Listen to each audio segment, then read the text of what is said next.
Good afternoon, everyone. If this is the first session that you are attending, welcome to the RIC. If you've been here all week, this is going to be the best one that you have attended so far. Welcome to the Fueling Minds, Powering Reactors panel, featuring regulators from across the globe.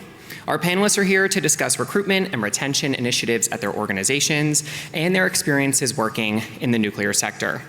At this current moment in the global nuclear history, hiring and retaining the next generation of nuclear safety and security talent has never been more crucial.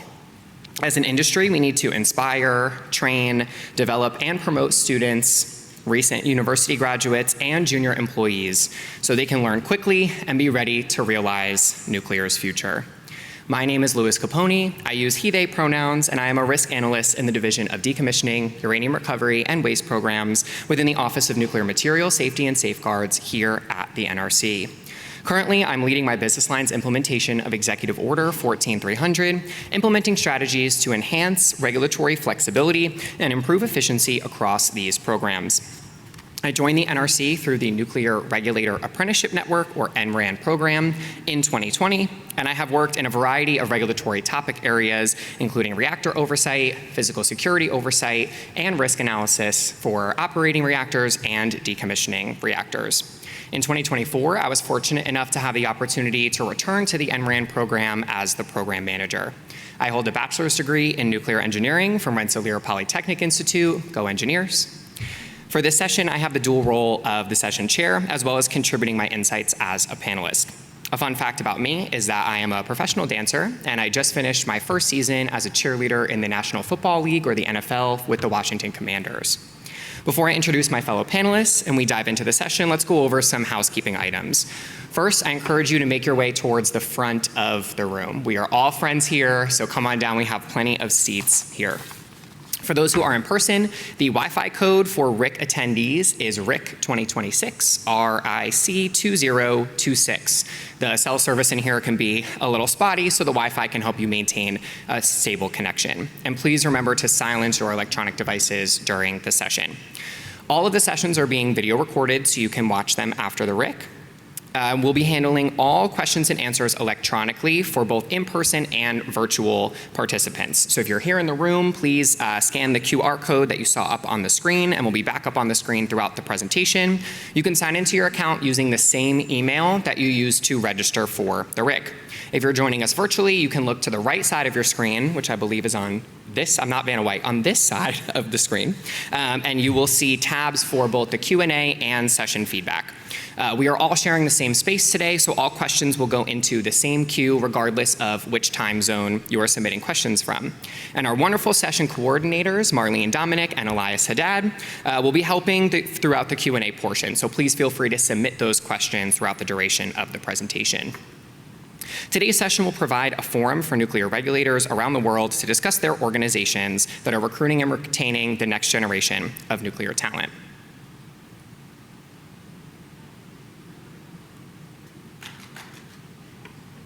The presentations today will highlight how our organizations are performing knowledge management and knowledge transfer by leveraging educational opportunities, training, and benefits. This session will aim to foster a discussion of how agencies are employing and empowering their junior staff, preparing them for future advancement, and ensuring that diverse viewpoints are heard. We can go to the next slide, please. The clicker does not seem to be working. There we go. Fantastic. And we'll skip ahead one more here.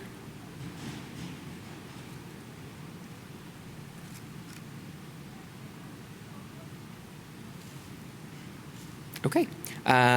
This discussion will also continue on the conversation from the youth panel at the International Atomic Energy Agency's International Conference on Effective Nuclear and Radiation Regulatory Systems, Preparing for the Future in a Rapidly Changing Environment. That was in 2023. And the 2024 RIC session by the title of Nuke Kids on the Block. Punny, I know. There we go. I would now like to provide a brief introduction of each one of our panelists. Joining me today are some of the best and brightest minds from across the globe. To my right is Alexandra Terrace. She is a reactor systems engineer in the Division of Advanced Reactors and Non-Power Production and Utilization Facilities in the Office of Nuclear Reactor Regulation here at the NRC. She first joined the NRC as a summer student in 2023. From El Salvador, we have Auxiliadora Guerrero is the head of legal and regulatory affairs at the Organism for the Implementation of the Nuclear Energy Program. She has 24 years of experience in the public administration of El Salvador, 12 of which have been dedicated to the energy sector and 3 specifically to the country's nuclear energy program. Ina Platukina is the Associate of Global Nuclear Practice at Hunton Andrews Kurth. She is a graduate of the World Nuclear University and still contributes to the program through various engagements to this day. She has worked at the IAEA's Office of Legal Affairs and the Division of Nuclear Security, the U.S. Department of State collaborating on nuclear security initiatives, and at NRC's Office of General Counsel for a brief stint. Virtually joining us from the United Arab Emirates is Dr. Jamila Suwadi. She is the acting manager of safety assessment systems and equipment at the Federal Authority for Nuclear Regulation, also known as FANR. She holds, are you ready for this? A Bachelor's of Science in Physics. She is the first UAE national to hold a master's degree in nuclear physics. She has a master's degree of risk and safety management, and she is the first woman from the UAE to hold a PhD in nuclear engineering from Khalifa University. And she is a certified senior reactor operator at the Baraka nuclear power plant. Last but certainly not least, from Singapore is Ryan Yap, who is the Assistant Director of Nuclear Safety Assessment at the National Environment Agency. He holds a master's degree in nuclear engineering and radiological sciences from the University of Michigan. As a session chair, I wanted to provide you with my contact information as well before we begin the session. So I will kick things off by sharing NRC's initiatives for recruitment and retention of entry-level regulators. So again, my name is Louis Capone, and I'm excited to talk with you all today about how the NRC is recruiting and maintaining talent to fulfill our mission today, tomorrow, and in the future. The agency has developed a deliberate outreach program to engage students at all levels to create a nuclear pipeline that will enter the workforce and in the nuclear field. I will discuss how these programs benefit the broader nuclear industry, not just the NRC, and how we help develop students from early engagement through full-time employment opportunities. The NRC prides itself on making connections early with students, even as young as 14 years old, especially in our local areas around our headquarters and regional offices. Then we offer summer internships to students studying at universities across the United States. We attend career fairs at these universities as well as conferences to seek the best talent the United States has to offer. And of course, we post job opportunities at usajobs.gov for all NRC locations. I will note that we are currently in a federal hiring freeze, so there are a limited number of opportunities posted at this time, but USA Jobs is the place to go, so shameless plug for that. Over the course of the presentation, I'll discuss in greater detail the different steps in this recruitment pipeline, from early engagement to support during educational studies and ultimately early career development opportunities. These programs have a number of benefits. First, they build a strong and wide-reaching network for students before they've even reached the age where they would be looking for full-time employment. So in this way, we may be able to pique an interest in the nuclear field before a student has solidified their career path that they plan to pursue. We transfer knowledge that is appropriate for different age groups, sharing the history, power, and importance of safety in the nuclear field. The pipeline ensures that we sustain a highly technical workforce. The NRC staff are experts in their various disciplines, so it is crucial that we maintain a pool of applicants that have the credentials and training aptitude we need to accomplish the mission, especially given the wide range of nuclear technologies that are expected to become commercial in the near future. We need an agile and technical staff that are ready to be trained quickly. And speaking of training, our training and development programs for students during their studies, while they're in university, and also after they graduate, have been shown to improve our retention rates, particularly within 5 years of completing these programs as compared to direct hires. Because the NRC is a technical agency, we focus mostly on early engagement in the areas of science, technology, engineering, and math, or STEM focuses here.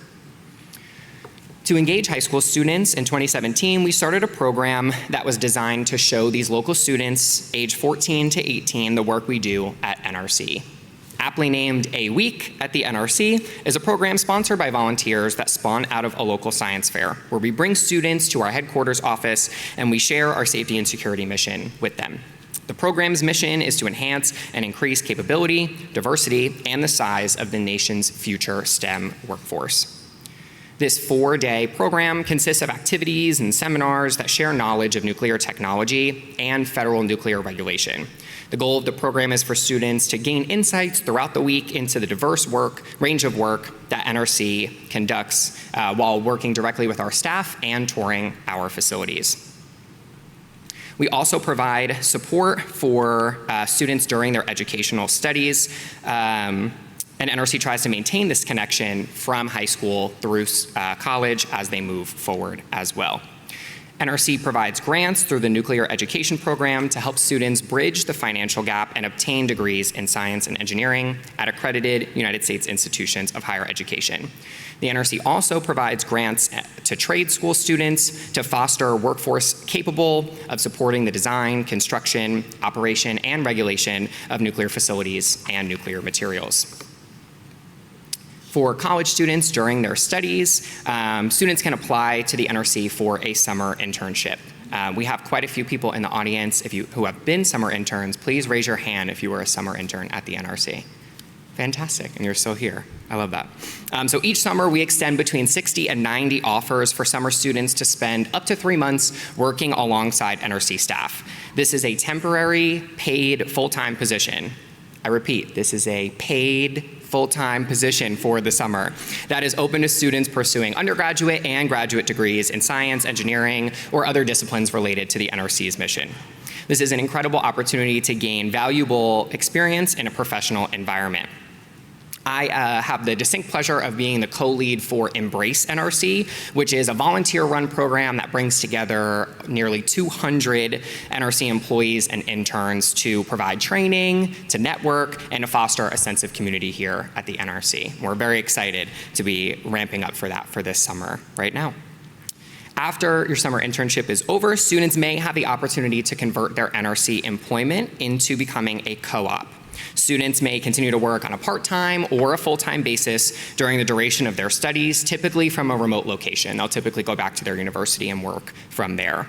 Participants can integrate alternating periods of academic study and work or parallel periods of academic study and work. And this is really a great way for students to maintain a connection with the NRC and for the NRC to maintain its pipeline of trained, talented, enthusiastic junior employees. So once students have graduated from their programs, they have their degrees, the NRC then provides multiple early career full-time employment opportunities. In addition to what I'll call our regular or direct hiring, I want to highlight 3 training and development programs that we have. One is designed for resident inspectors, one is designed for attorneys, and one for engineers and scientists who want to be future technical leaders. The NRC first began its resident inspector development program as a trial program in 1974. And over the 50 years that resident inspectors have been assigned to nuclear power plants, they have directly contributed to nuclear plant safety. Resident inspectors are the eyes and ears of the agency. So let's watch a short video on the resident inspector role.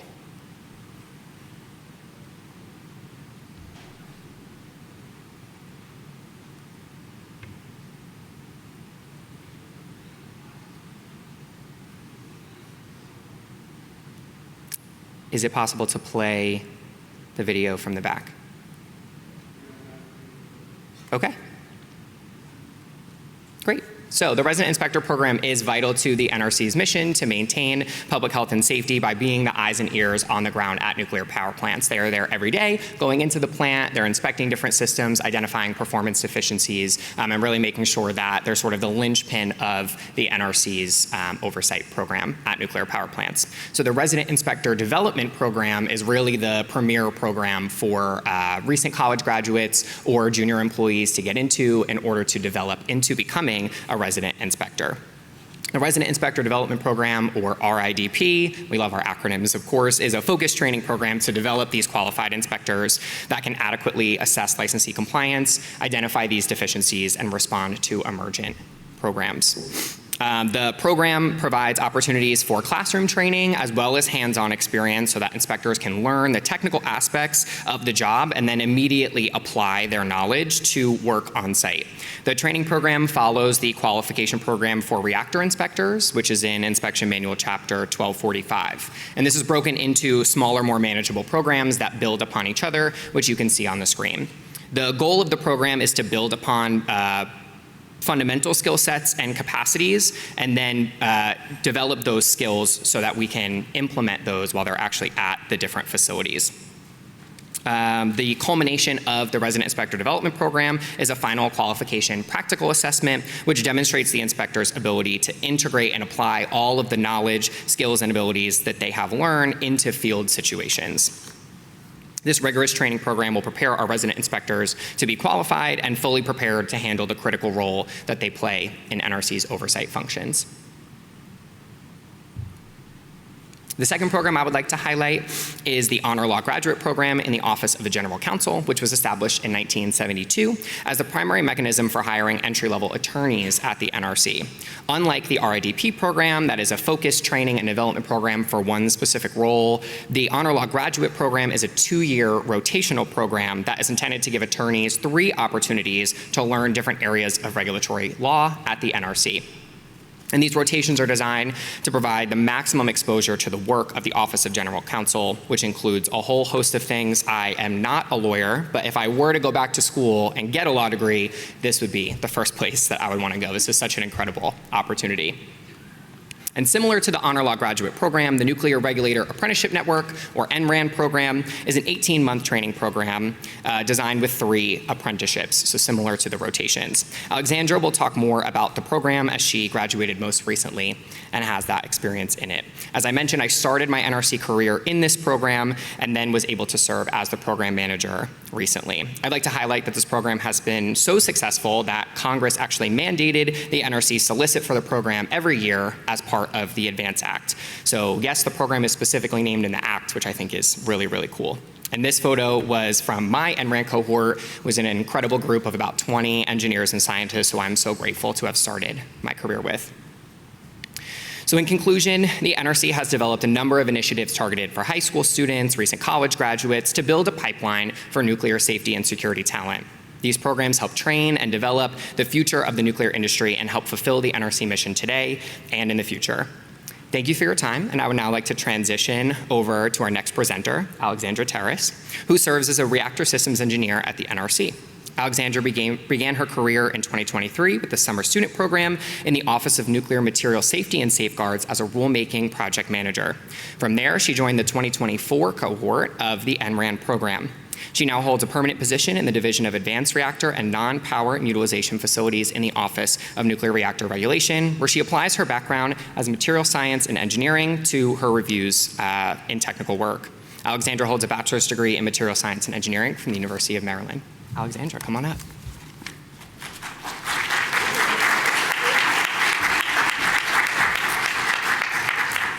All right, good morning. As Louis said, my name is Alexandra Terrace, and I joined the NRC back in 2023 in between my junior and senior years of college, pursuing a materials engineering degree.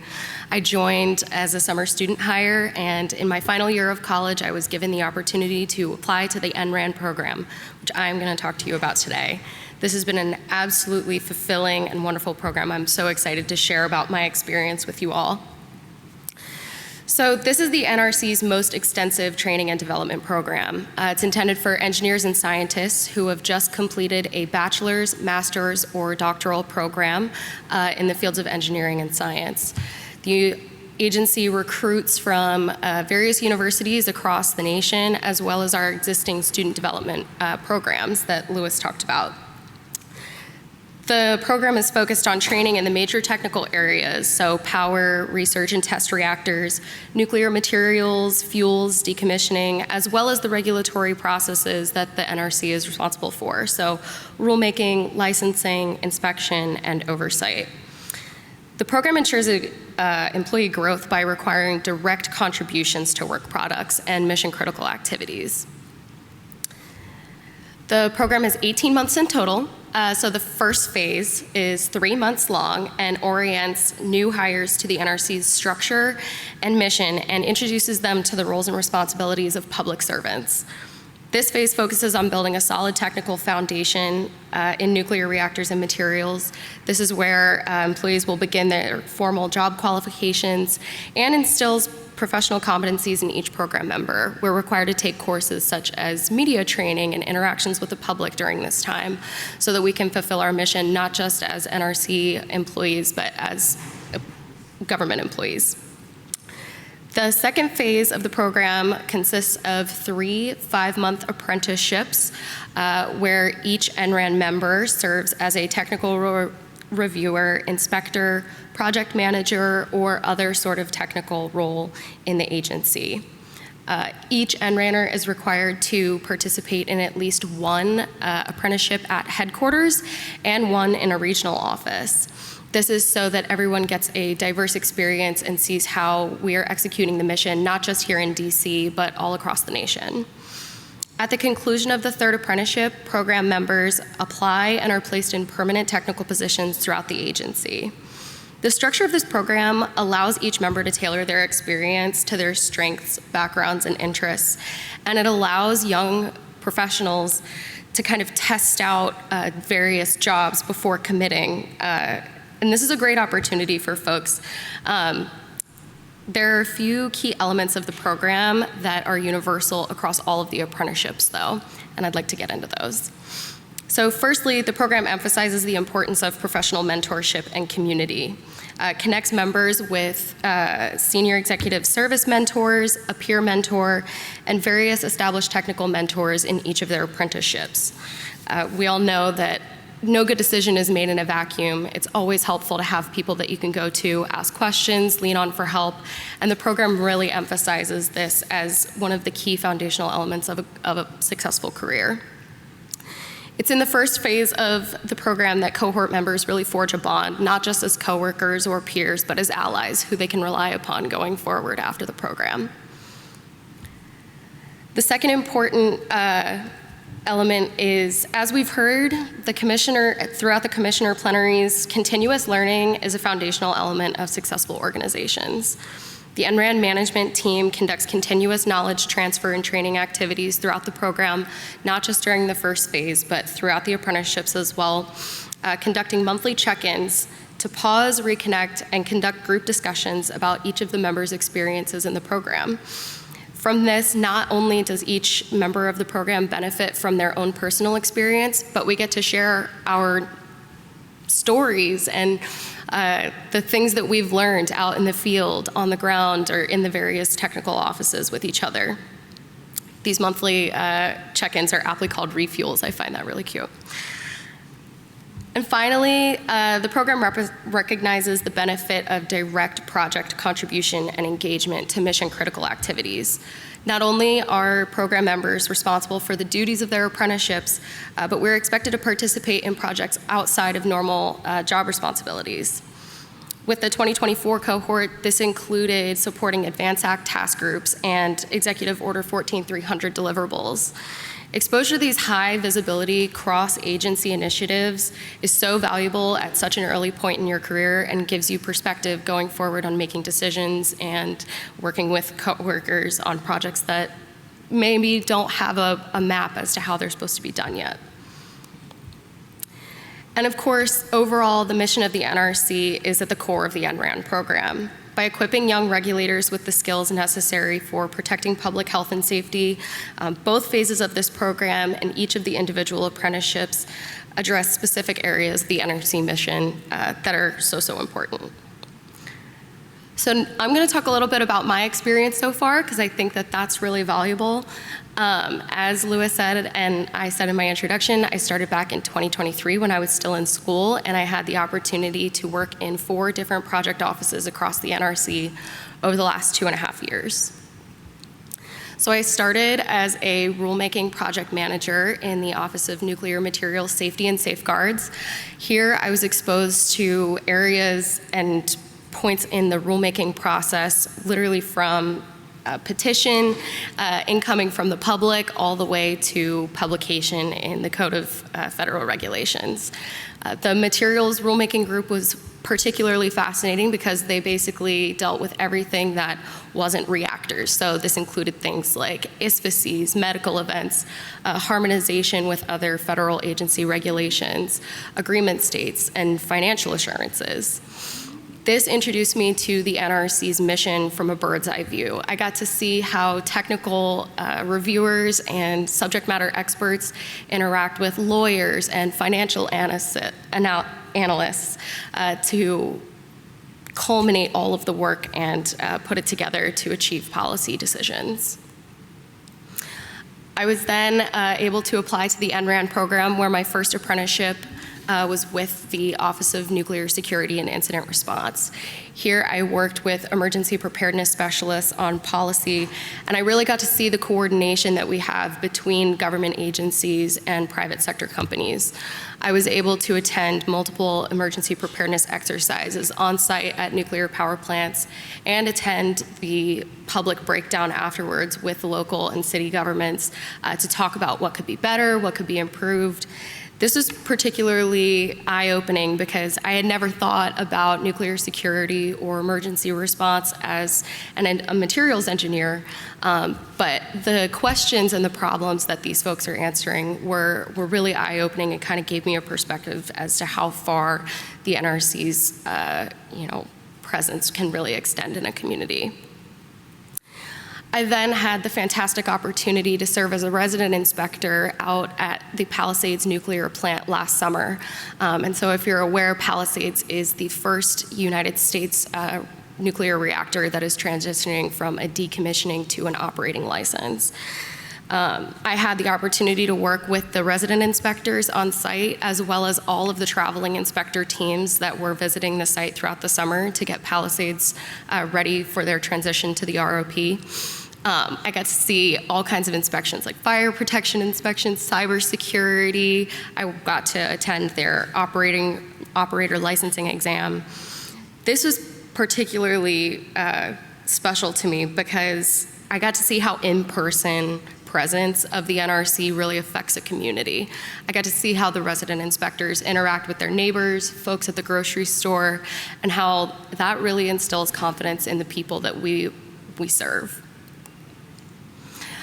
My final apprenticeship within the program was in the Office of Nuclear Reactor Regulation, where I got back to my materials engineering roots as a materials engineering technical reviewer. I really fell in love with the work here. This was my most,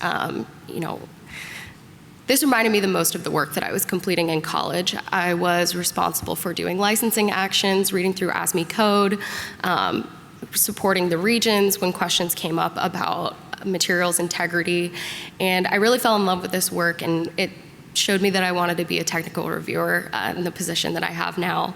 I really appreciate the expertise and the training that came with this apprenticeship. I felt that the hands-on work that I got to do has really prepared me for my professional career going forward. So what is it that makes this program so valuable? I've told you about the structure of the program and how that actually plays out for each of the individuals going through it. I hope that it's quite obvious why it's so beneficial to me and all of the folks that are lucky enough to get a spot. But why is it so important to have this training and development program at the NRC and at agencies and organizations across the nuclear industry? The answer is it's breeding leaders. We've heard from Chairman Nee and all of the other commissioners this week that the way to ensure our independence isn't by outsourcing leadership development, it's by having it in-house. That way we can tailor the experience of folks joining the industry right out of college to how we want to execute our mission. I think the program does a great job at not just focusing on professional competencies or technical competencies, but building well-rounded regulators that are ready to take on the work of the agency as they leave the program. And it's a fast track for the leaders of tomorrow. You could tell I'm up here. I just graduated from college 2.5 years ago, and the program has given me an immense amount of confidence and support to make it to where I am today. So with that, I just wanted to say thank you to anybody in the audience or at the RIC this week that is involved in training and development programs at your own agencies. I hope you understand and can see the good that you are doing, and the programs really wouldn't be successful without all of the hard work, time, and energy that's put into it from not just the formal contributors, but people that just reach out, want to mentor, want to share their experiences, and really help build up this program. So I want to give a round of applause to everybody that has helped me and all of you in the audience for being a part of this.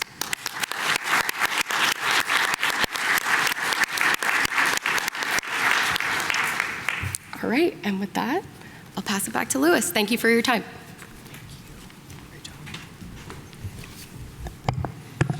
Thank you, Alexandra. It is so wonderful to hear about all your experiences, especially being so early in your career. I can't wait to see where you go. Our next presenter is Auxiliadora Guerrero. She is an El Salvadorian attorney with a specialized training in nuclear law from IAEA and a Master of Business Administration with a specialization in energy, gas, and oil. She was part of a team that analyzed the Convention on Nuclear Safety, the Vienna Convention, and the Agreement on the Privileges and Immunities of the IAEA as part of the process for El Salvador's accession to these international instruments. She's been responsible for negotiating memorandums of understanding for cooperation exchanges with the governments of the United States, Argentina, and Spain, and currently serves as a member of the negotiating team for the 123 agreement between the United States and El Salvador. She was also part of the drafting team for El Salvador's first national report under the Convention of Nuclear Safety. Welcome.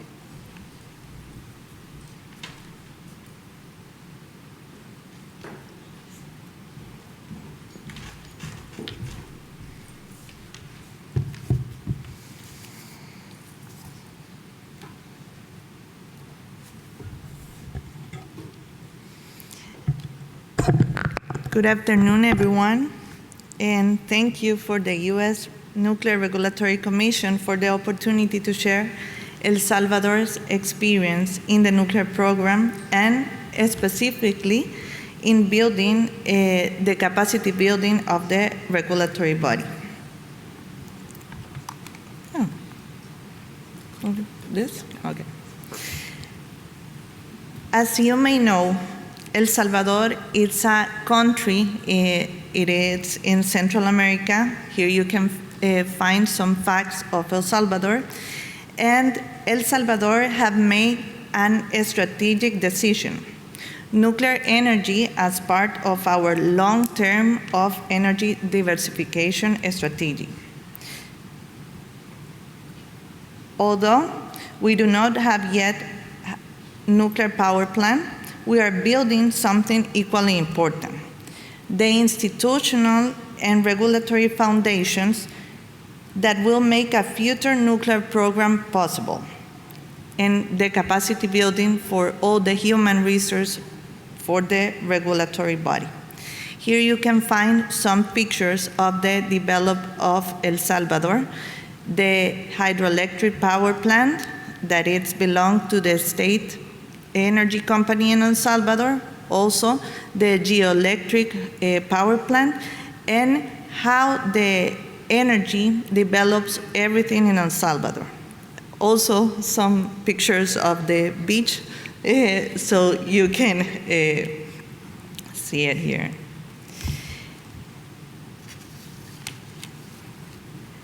It is, I'm sorry, thank you, thank you. It is important for us as a nuclear program establish the legal framework for the regulatory body. Because of that, on 2024, El Salvador approved two key legally important instruments. First of all, the law created the OIPEN. The OIPEN is the NEPIO organization in El Salvador that is composed and integrated by a lot of professionals that are from the energy sector in El Salvador. Also, the nuclear law, which established the legal framework for an independent regulatory body that it will be entering into force in June 2026. At the same time, El Salvador is constructing all the international framework for the nuclear program. In 2024, too, El Salvador has adhered to the necessary international framework as the CNS, Vienna Convention, and the Agreement of Privilege of IEA. Additionally, there is current analysis for the international instrument with the objective of progressively adhering to them in a line of advance of the nuclear program in El Salvador. We are not just building national institutions, we are also integrated them into international legal and safety framework from the beginning. We are not waiting for the reactor project to start building the regulation, and we are building the regulation first. In El Salvador, that is needed in order to start with the capacity building of the human resource. As we are established the regulatory body, the recruiting the talent is essential, and even more for a newcomer country. And investing in the talent is a strategic priority to El Salvador. Early development of talent is a national priority. Building a nuclear program requires many years of preparation. So investing in human capital from the beginning, it is essential for the nuclear program in El Salvador. For a newcomer, efficient capacity building is critical. We must develop expertise in a focused and strategic way, making the best use of international cooperation and technical assistance. We are focusing on training with young professionals under the standards and guidance of the IEA, ensuring that our workplace is aligned with international best practice. By developing a new generation of regulators, we are strengthening the long-term sustainability of our institutions. Young regulators help ensure institutional continuity, allowing knowledge, experience, and regulatory culture to grow and evolve over the time. This approach allowed us to build not only technical capacity, but also a strong, sustainable institutional foundation for the future nuclear program in El Salvador. Next, please.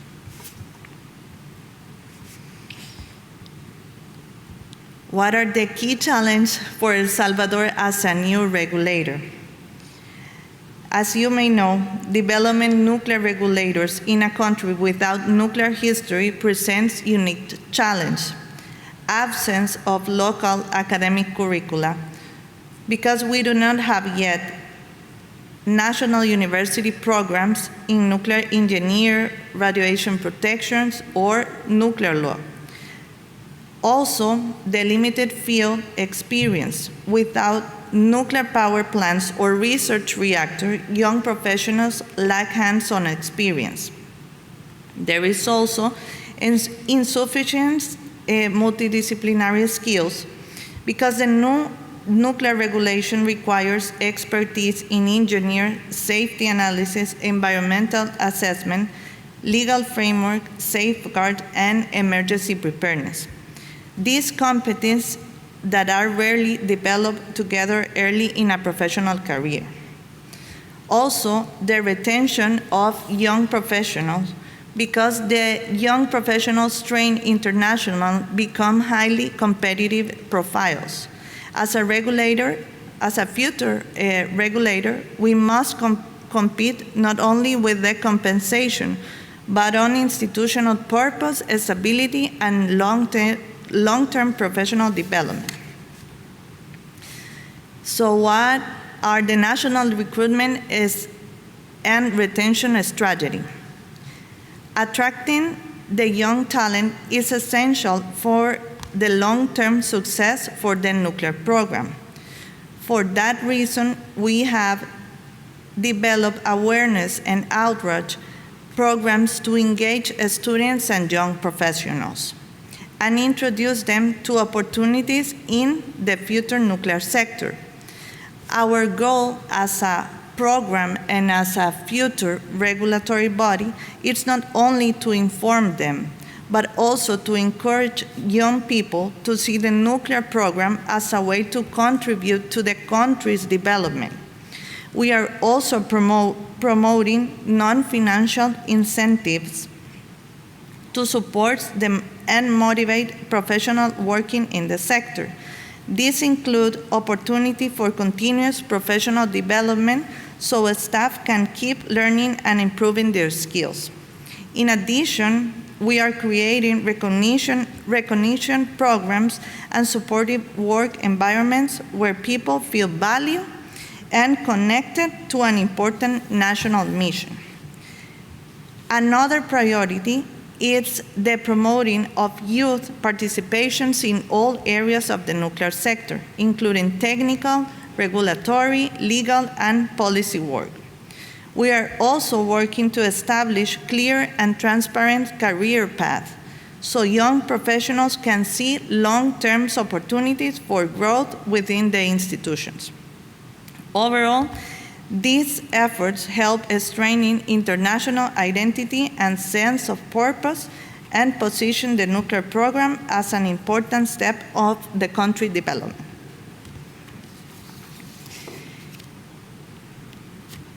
The international capacity building strategy of El Salvador, it is supported by the IEA with specialized trainings, workshops, and technical meetings in nuclear law, nuclear safety, nuclear security, and national position development. There is also the cooperation with the United States of America.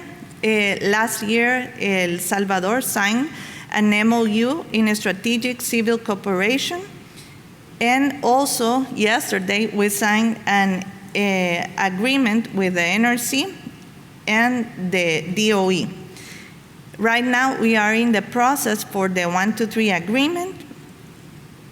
Also, we have this MOU subscribed with Argentina for cooperation, Spain, and United Arab Emirates, specifically with a company.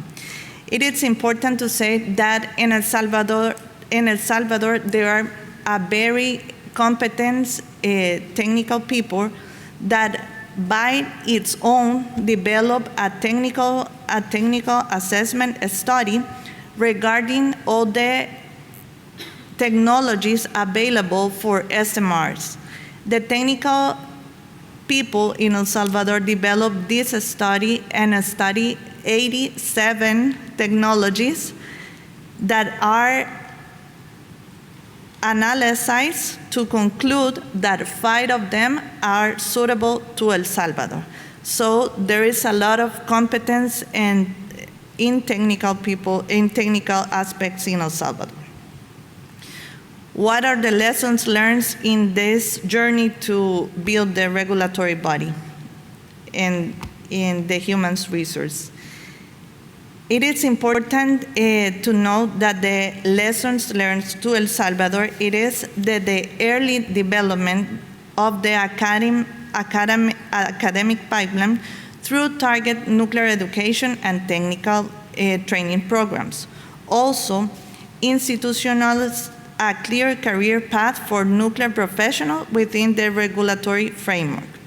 Enhance international cooperation to support capacity building and knowledge transfer, and also gradually consolidate an independent and technical nuclear regulatory body.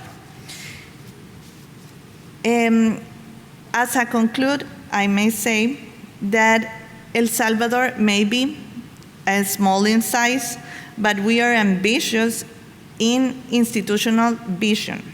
Our focus is not only on future reactor, it is on building people, institutions, and credibility.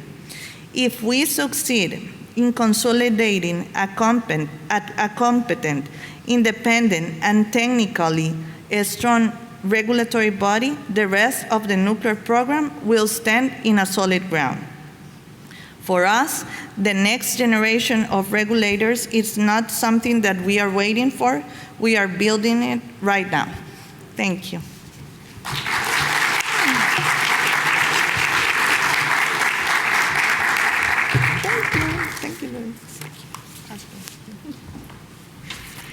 Thank you, Auxiliadora.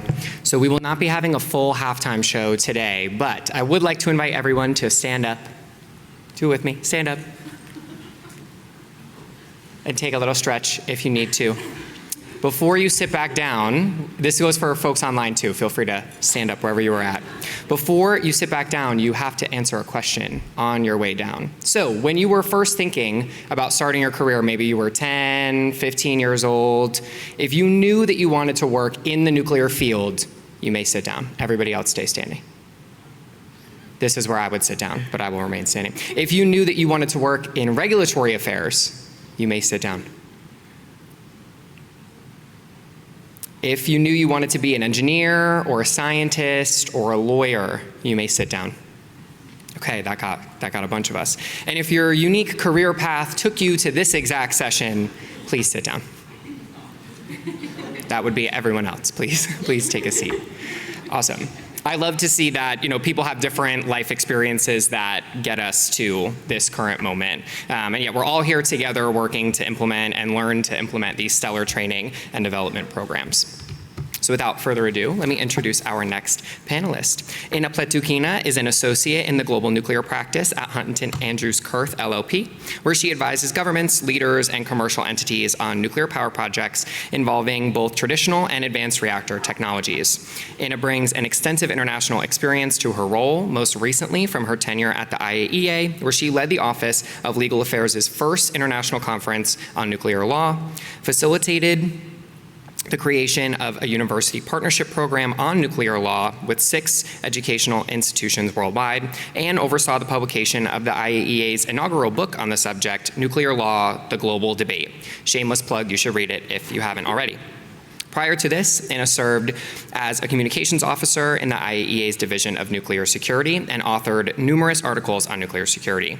She has worked closely with operators, regulators, and government stakeholders globally during her tenure at the United States Department of State, collaborating on nuclear security initiatives. In recognizing her contributions to the field, Ina was featured in Women Leading the Way by the International Journal of Nuclear Security in 2021 and received the European Women's International Leadership Award in 2023 for her work in the international nuclear sector. Please welcome Ina.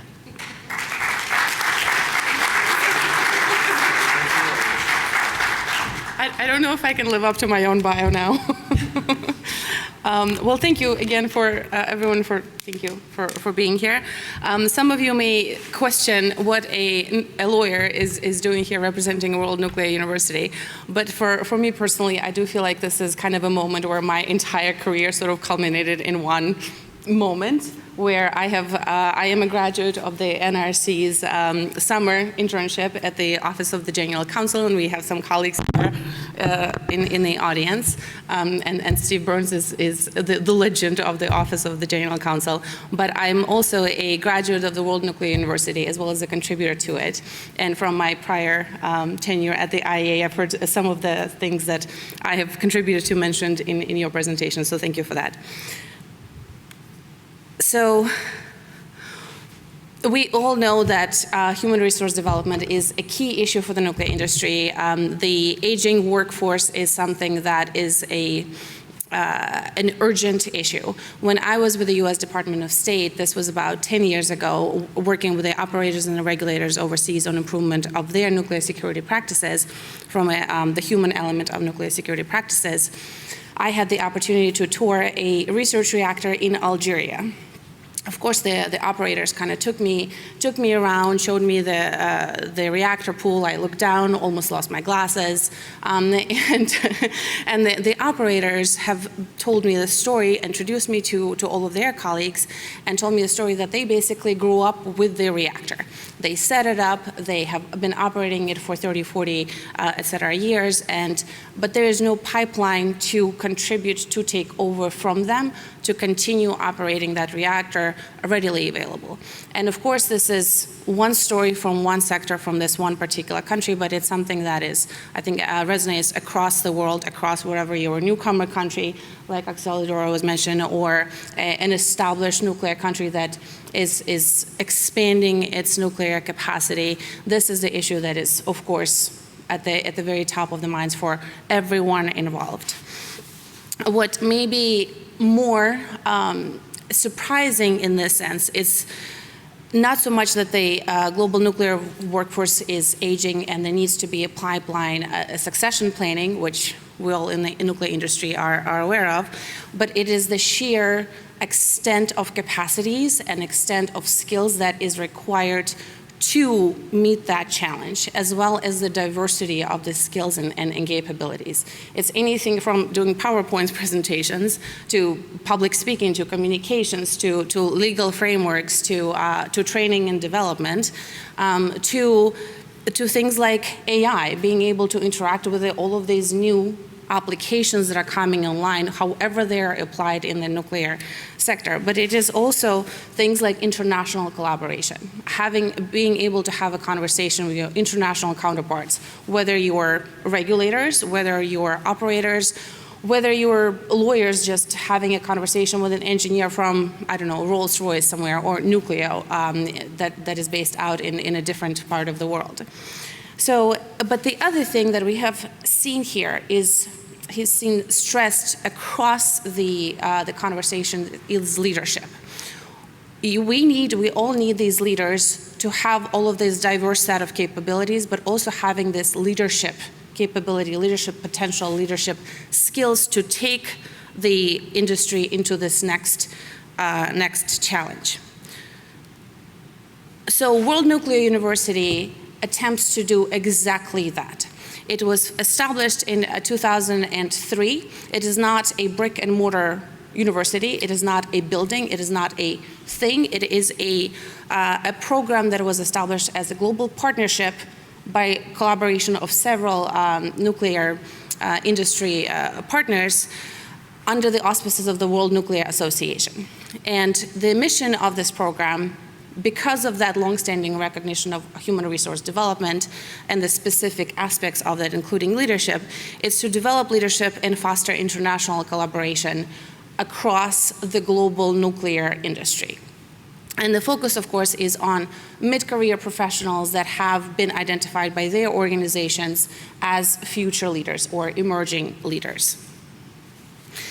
The World Nuclear University Summer Institute is the flagship program that attempts to accomplish this mission.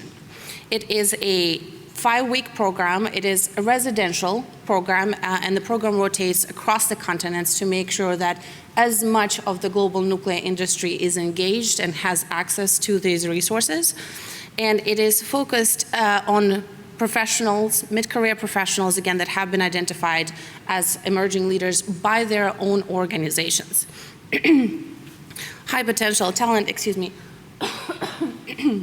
high potential talented individuals within their organizations, and it is focused on specifically fostering this cross-cultural collaboration and sort of empowerment in that sense.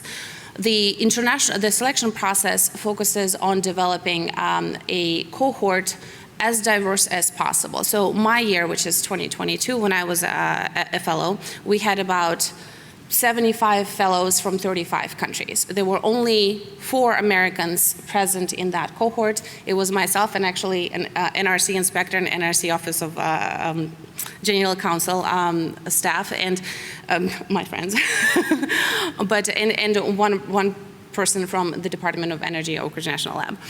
The other students, the other fellows, were from really across the globe, and with the IAEA sponsorship of certain countries, the program aims to engage not just those high potential leaders that sort of can afford to get to the program and be somewhere for 5 weeks, but also to provide that opportunity to newcomer nations, to nations that are just thinking about nuclear, to nations that really would like to send their staff but may not necessarily have the resources to do that. The selection process is extremely rigorous. It looks for those specifically identified as emerging leaders. So how it achieves this mission now that the fellows have been selected with their specific sort of skill sets and capabilities is that it fosters this cross-cultural collaboration, this regulatory industry dialogue through lectures, through practical exercises, through things that kind of make you uncomfortable. There were many exercises and many sort of tabletop sessions that, as a lawyer, were a little bit uncomfortable in terms of interaction with maybe the economists, or maybe the engineers, or maybe somebody else, or the inspectors, the NRC inspectors. Those would not be the industries that I would naturally necessarily come in contact with. Those would not be the representatives that I would naturally come in contact with. But through bringing us together to achieve a specific project, to work through a certain problems that are based on real-world experiences, we all were forced to really find our way through basically the same thing that you're all working with in real life, but this was a simulator. This was a sort of a simulated environment, and that was with the oversight by brilliant mentors. One of them is, of course, Christine Svinicki, the former chairman of the NRC, Romina Velshi, who is the counterpart in the Canadian Nuclear Safety Commission. Through these workshops, through these practical applications, there were bonds that were forged, the relationships that were built, the trust that was developed across the entire cohort. And I really do mean the entire cohort. All 75 fellows are still friends on WhatsApp and still exchange happy birthday messages and pose questions to each other across, now it's been, 4 years since the program. So this is what it is the program is aiming to accomplish, the sort of the strategic thinking, the ethical decision making, the communication, and the stakeholder engagement. These are the big things that are being addressed through all of these methods. But the leadership training that is interwoven throughout the entire program, that leadership development training, focuses not just on the macro scale of all of these things and all of these skill sets that we will be called upon to exhibit in various capacities, but really on this sort of the micro and the personal level. So it's anything from, as a lawyer, I tend to be maybe a little bit more forward-leaning, more outspoken. We're trained to debate, we're trained to present, we're trained to do certain things in a certain way. Engineers may be completely opposite. In a regulatory framework, it is engineers talk to lawyers. How do we talk to each other? The personalities would be potentially very, very different, but how do we find that common ground to solve that whatever decision is, the problem is before us? So we were taught to maybe let somebody else speak. A personal challenge for me is those of you that in the room that know me, but it is through that self-reflection of who you are and what kind of leader you want to become, that you are not just learning about the nuclear industry across the sectors, across the legal, the economic, the technical, whatever it may be, the communications. You're really learning how to navigate all of these challenges in a way that makes you a better leader in navigating them and working as a team with other leaders, recognizing the other's potential.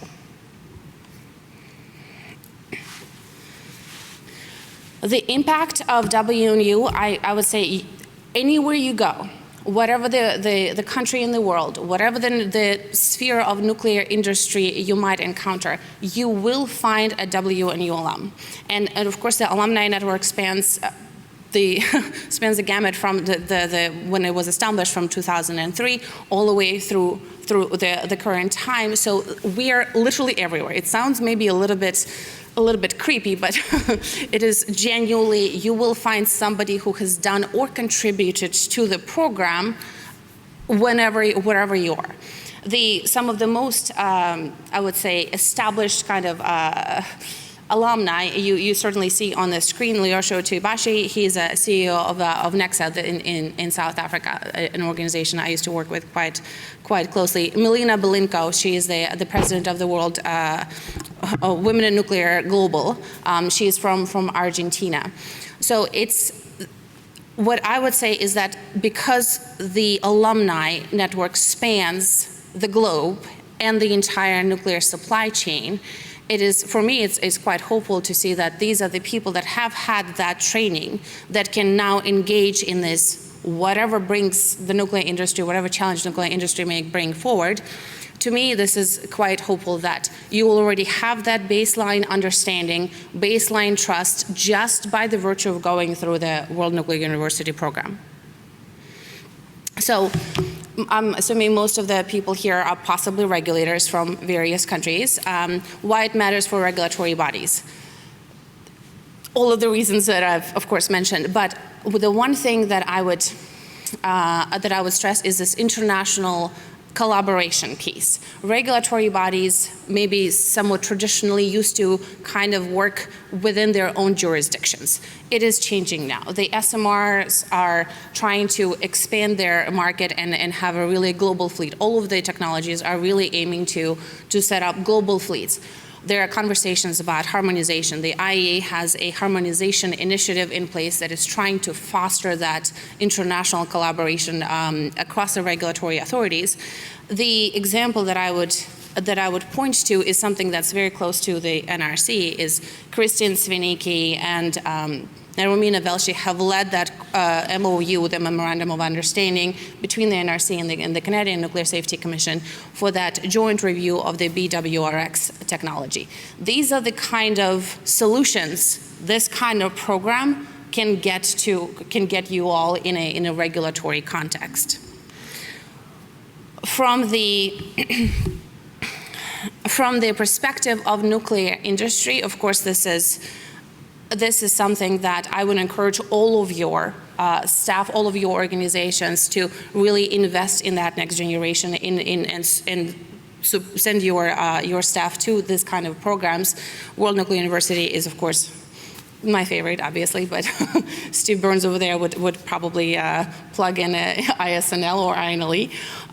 But this is the opportunity to provide your staff with the capacities that they need, the skills, the networks, the trust to take your organizations to the next level.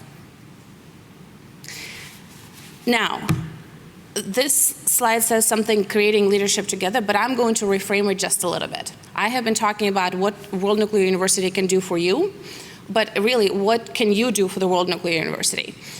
What the World Nuclear University does within the context of a classroom is building the relationships, the collaboration, the international communication, the leadership.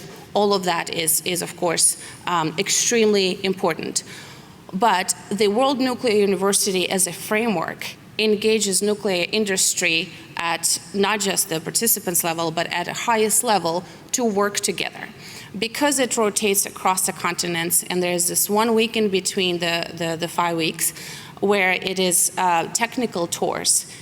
Whatever the World Nuclear University is taking place, it will engage the entire nuclear industry of that country, exposing them to the new potential workforce, but also showcasing their own capabilities, their own capacities, and sharing with the world effectively what it is they can do, kind of bringing all of the industries much closer together and establishing the trust on an industry level. So I would encourage all of you to consider either sending mentors or sending lecturers or opening up your doors of whatever organization you may be to really share what you have. And I think you would be that much more enriched, but you would certainly contribute to the enrichment of the global leaders on that scale. And with that, I believe this is it. I will leave you with that question of what you can do for World Nuclear University to ponder on your own time.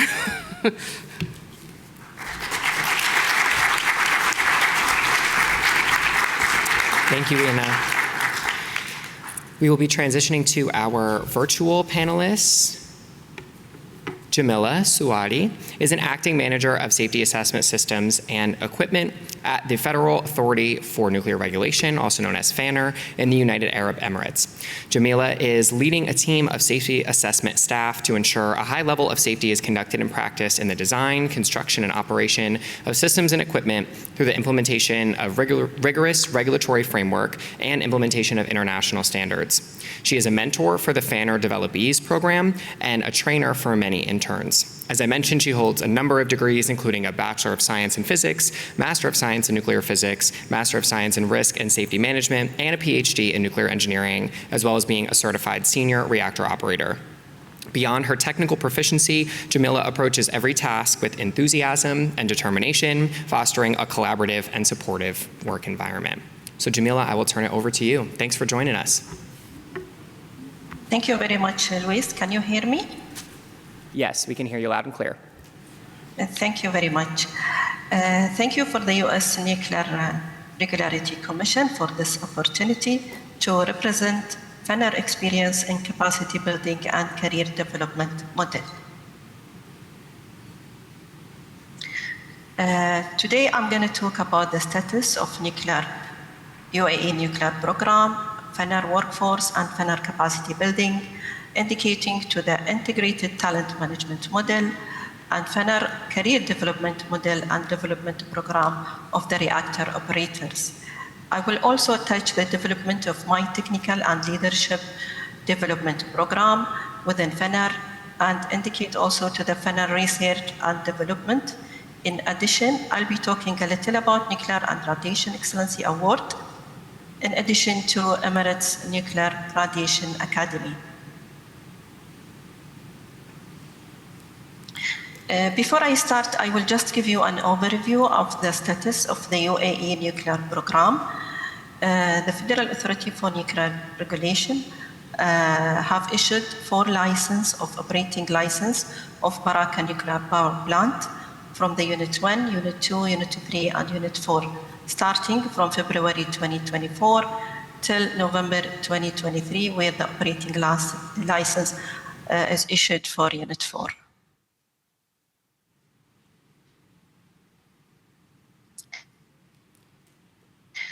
If I go to the FANR workforce, we are in total of 243 employees. 45% of are female employees, and 44 of them are youth employees. In addition to that, 79 of the staff is Emirati employees, and 44% also Emirati technical employees. So FANR capacity building is responsible for developing the knowledge, skills, and expertise of personnel involved in nuclear regulation, safety, security, and radiation protection in United Arab Emirates. That through targeting program and initiatives. So human capacity building strategy consists of 2 tracks, which is that deal with the short and medium terms need from the senior expatriate, at the same time with the development in parallel, the development and capacity building to ensure long-term through the development of young Emirati provided through formal education and the training, scholarship, dedicated programs, technical program, mentoring by experienced staff. FANR integrated talent management model through developing and the sustainability of nuclear and radiological regularity infrastructure in the United Arab Emirates, and also to ensure the provision of all administrative services in accordance with standards of quality, efficiency, and transparency. This is through implementing capacity building best practice, where we ensure that the manpower planning exists, sourcing and recruiting, performance management, talent development, knowledge management, leadership development, and succession planning with involved from HR department, system and metrics, FANR competency framework. This is a FANR career development plan and model where emiratization and capacity building through committee, where a team consists of leaders responsible for approving the discipline competency framework, individual development plan, where the career expanded either to be a leadership career or to be a specialized career from 2 paths. So within 3 years of experience professional program include a competency framework, secondment with the regularity body, and TSO graduate scholarship program, training programs, fellowship, and assessment of the development center. This individual development plan also include inspector qualification, FERO qualification, which is Federal Authority Emergency Response Organization qualification, operational technical training, on-job training, and the process of knowledge transfer. So the succession plan and also included the knowledge loss risk assessment to ensure that the knowledge is kept sustainable within the organization through ensuring a succession planning and knowledge transfer. The development programs and building capacities include internship program, where 8 week of work experience provided to university students and Federal Authority for Nuclear Regulation. Also scholarship program, FENR have 24 students graduated from Khalifa University and master degree and PhD degree, and also in cooperation with the South Korean KINS and KAIST ROC and also involvement of other international university.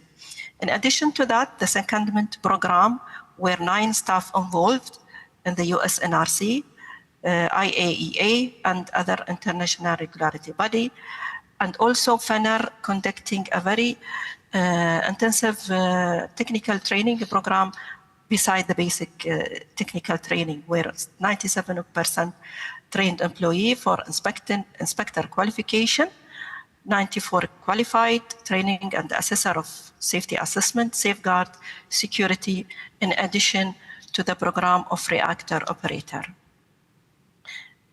Beside that, we have a very interested developing program where 29 graduates have been graduated from this program, where they spent 13 months in rotation in operation division, nuclear safety, radiation safety, safeguard, and other departments, beside the legal development and customer service program. Other training program, 56 certified training, where we believe in train the trainer concept. So 56 certified trainers where they can deliver a training for other new joiner employees. In addition to that, we have advanced technical expertise from NR Authority, where they are experts in probabilistic risk assessment, thermal hydraulic, cybersecurity, severe accident, instrumentation and control, and safeguard. I give an example of the certification of reactor operator as a regularity task and responsibility to certify the reactor operators, where it is robustness and agility based on our regulation. FENR certified the first batch of UAE National in 2019, where more than 200 reactor operator and senior reactor operator have been certified. So it's a kind of robustness and agility where the authority, the FENR authority, will benchmark with a number of different regulators. In addition to that, FENR has its own simulator to train its own staff to enhance effectiveness and overseeing the licensee operational standards. And more than 50 plus employees in potential have trained in potential scenarios. Also, FENR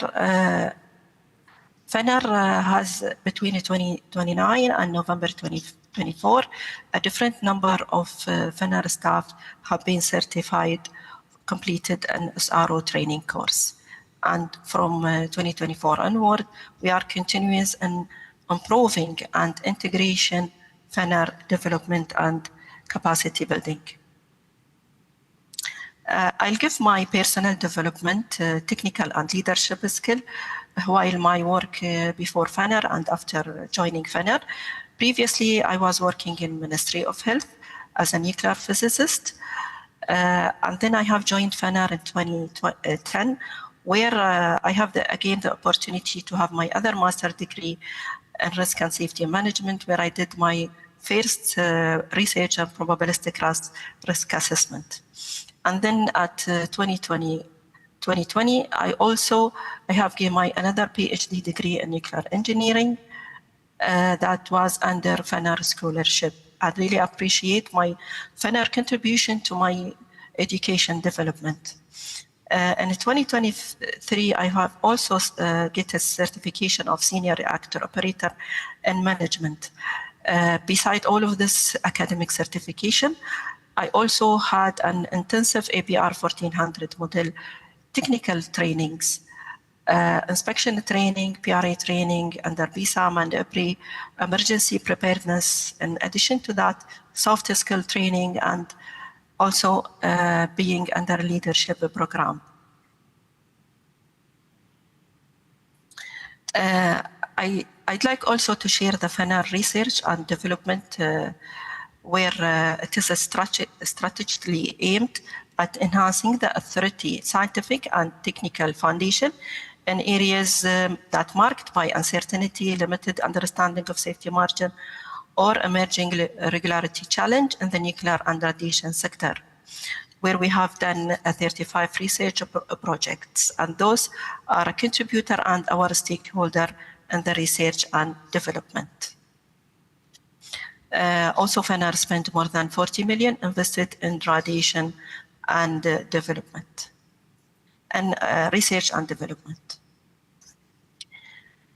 Also, FANR introduced a Nuclear and Radiation Excellency Award, which is a national initiative that launched by FANR and the UAE to recognize and honor outstanding individuals and organizations contributing to the advancement of nuclear and radiation safety, innovation, and leadership. Aligned with the United Arab Emirates, the UAE 2031 vision. The award aims to celebrate excellence across the nuclear medical industry and academic sectors. I also would like to introduce the Emirates Nuclear Radiation Academy, which is established by FANR as a digital platform offering training and development programs that enables meeting the current and the future manpower needs in the nuclear and radiological field in the United Arab Emirates. Even it is available for public, catering to a wide range of users, including students, scholars, university graduates, and job seekers. And this is the themes of the Nuclear Academy Radiation. And would like also to share with you the video that can be played from NRCgov. Thank you very much.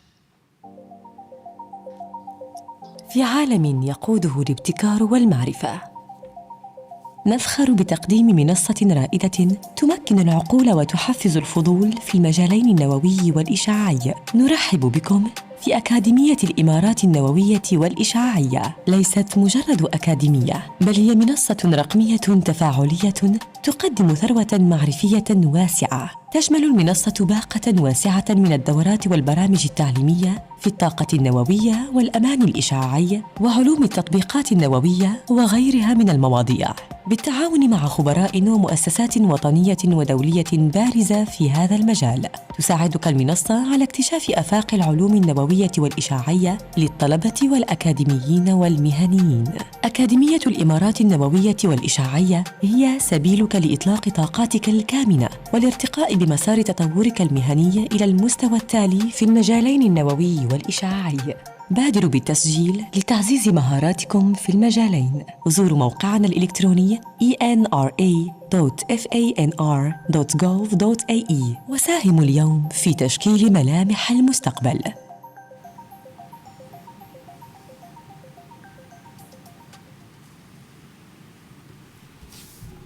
Thank you, very Jamila. much. Let's give Jamila a round of applause. Thank you. And last but certainly not least, thank you, Ryan Yap. Ryan is the Assistant Director of Nuclear Safety Assessment at Singapore's National Environment Agency's Radiation Protection and Nuclear Science Group. Since joining in 2011, his work spans nuclear safety and technology, emergency planning, and radioactive waste management, informing the technical assessments and policy recommendations that support decision-making. From 2017 to 2022, Ryan was seconded to the Energy Market Authority, where he developed capacity building roadmaps for emerging technologies, including nuclear energy, and conducted analyses of energy solutions in support of the agency's strategic initiatives. Ryan holds a master's degree in nuclear engineering and radiological sciences from the University of Michigan, and he is committed to advancing safe and responsible use of nuclear technology. Ryan, thanks for being here. Thank you, Louis. Hello, everyone. My name is Ryan Yap, and I'm from the National Environment Agency of Singapore, which is the country's regulatory authority for radiation protection and nuclear safety. It's a pleasure for me to be here to share my agency's perspective on how we can attract and retain nuclear talent in our evolving energy landscape. The future of nuclear relies not just on technology and policy, but critically people. We need to ensure the next generation of professionals who will lead, innovate, and maintain the highest standards of safety.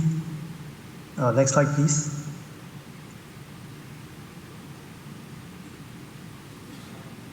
Sorry, Louis, I'm not seeing the next slide.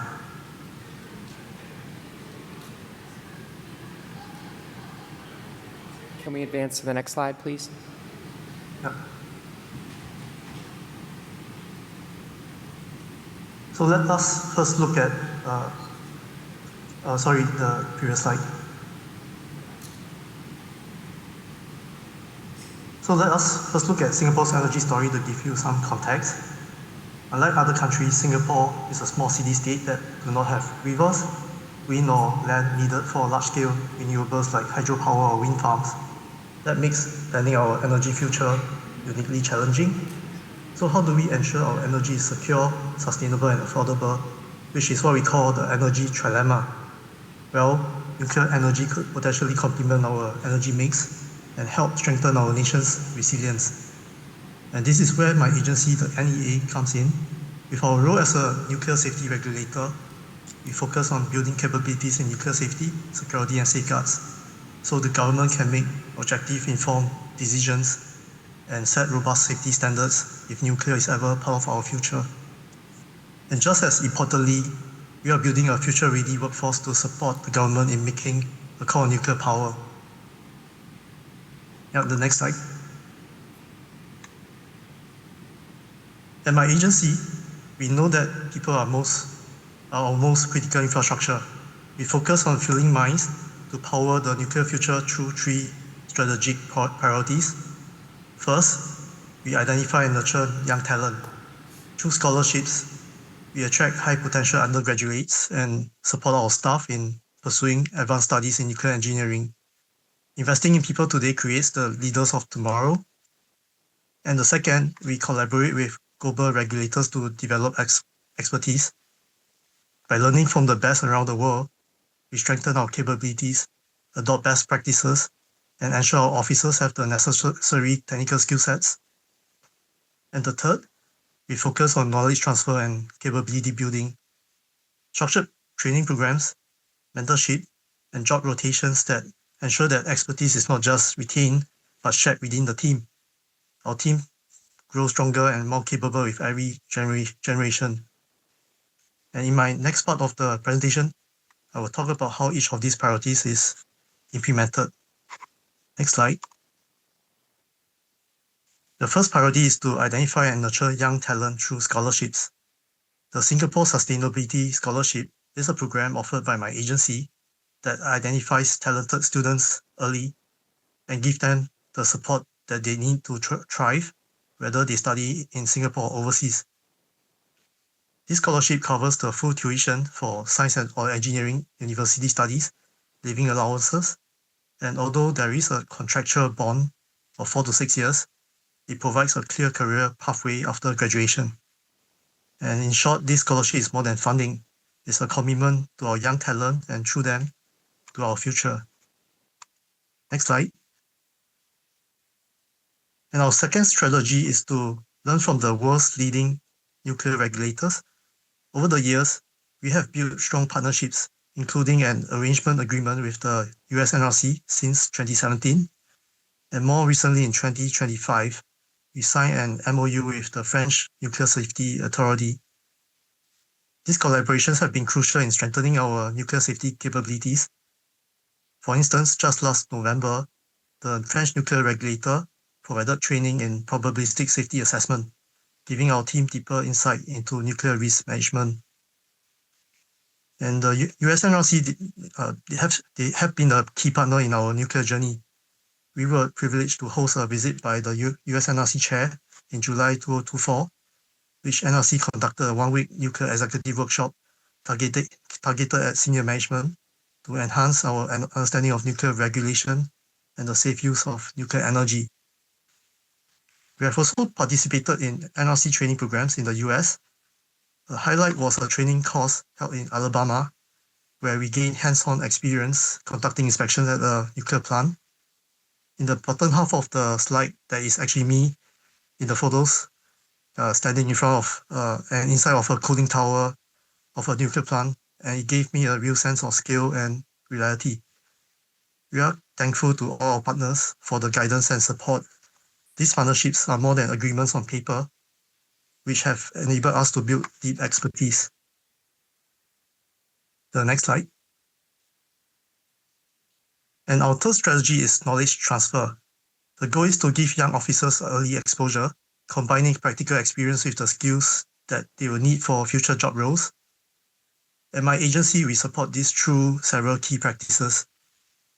Summer internships allow our scholars to come into the office to work alongside agency staff and put theory into practice, while on-the-job mentoring pairs new junior officers with experienced seniors that will help accelerate their growth. What we have found most useful is trip debriefs, which allow our officers to share insights from international conferences, workshops, and overseas training courses that they have participated in. And this ensures knowledge is spread across the organization. And lastly, our structured training, ranging from in-house courses and e-learning to job rotations and overseas attachments, allows young officers to build both technical expertise and a broader understanding of nuclear energy and safety.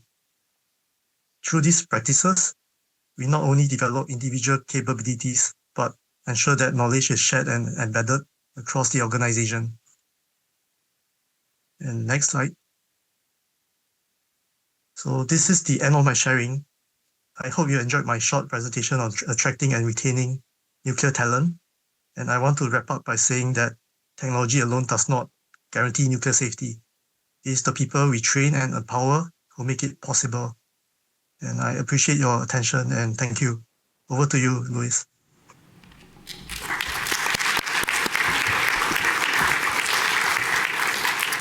Thank you, Ryan, for closing us out. I would like to thank all of our panelists for taking the time to be here today. We really appreciate it, and we appreciate your contributions to develop the next generation of nuclear safety and security talent across the globe. Unfortunately, we do not have time for questions, but I would like to thank you all for being an attentive and engaged audience. For those who did submit questions through the portal, we will work to respond to you individually.